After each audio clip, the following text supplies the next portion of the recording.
শহর জুড়ে তখন লকডাউন চলছে। আমি পড়াতাম বোসবাবুর 2 মেয়েকে।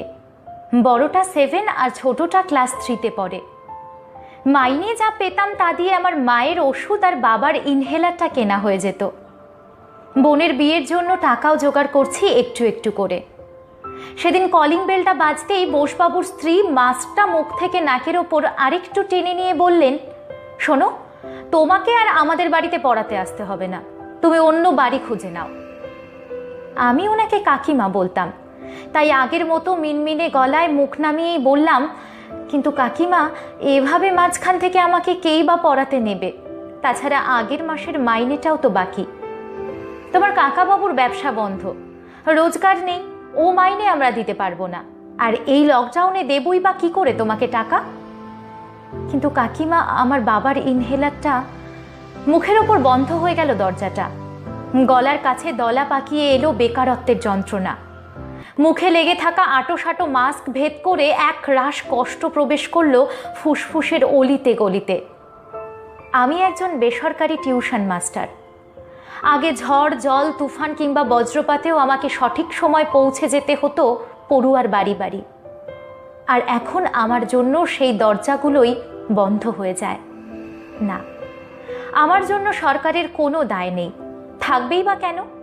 আমরা তো নিজের বরাতে কোনো সরকারি চাকরি জোটাতেই পারিনি। শুধু সংসার টিকিয়ে রাখার জন্য টিউশন করে গেছি টাইম টু টাইম। করোনা বেড়েছে আগের চেয়ে অনেক বেশি, তার সাথে বেড়েছে আমাদের অবসর।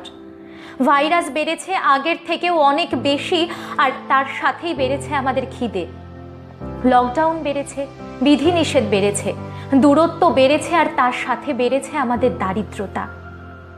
পড়ুয়ার মা, সে আমার পাড়ার বোস কাকিমা হোক কিংবা আপনার পাড়ার মুখার্জি বৌদি, ওরা শুধু মুখের ওপর দরজা বন্ধ করে দিয়েই খালাস হয়ে যায়। আমরা অসহায় শিশির বিন্দুর মতো ঝরে পড়ি ধূসর বালিতে। গলাটা শুকিয়ে আসে। বাড়িতে অসুস্থ বাবা আছে, বৃদ্ধ মা আছে, অবিবাহিত বোন আছে, কিন্তু আমার রোজগার নেই। আজ খেয়ে কাল কি খাবো তার কোনো উপায় জানা নেই আমার।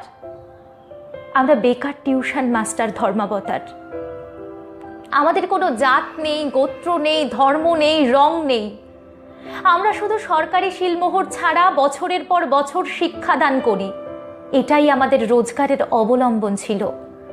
কিন্তু আজকের এই পরিস্থিতিতে দাঁড়িয়ে শত শত জোয়ান ছেলে মেয়ে সিলিং ফ্যানের সাথে নিজেকে ঝুলিয়ে গতি থামিয়ে নিয়েছে নিজের জীবনের। এ দায় কার? কার এ পরাজয়? কার এ অক্ষমতা? জানা নেই আমাদেরও। সব পেশার সাথে যুক্ত মানুষই এখন লড়ছে মরণের সাথে পাঞ্জা।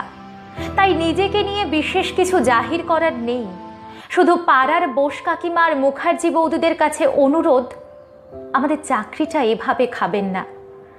আপনাদের দেওয়া ওই কটা টাকা দিয়ে আমাদের ঘরে চাল কেনা হয়, আমার মায়ের ওষুধ কেনা হয়, আমার বোনের বিয়ের জোগাড় করা হয়, আর বাবার জন্য ইনহেলার। মানবিকতার শেষতম মানদণ্ডে যদি অবলার মৃত্যু লেখা থাকে তবে তাই থাক, কিন্তু এই বেকার টিউশন মাস্টারের প্রতি এতটা অমানবিক হবেন না। আমরাও মরতে ভয় পাই, আমাদেরও বাড়ি থেকে বেরোলে চিন্তা হয়।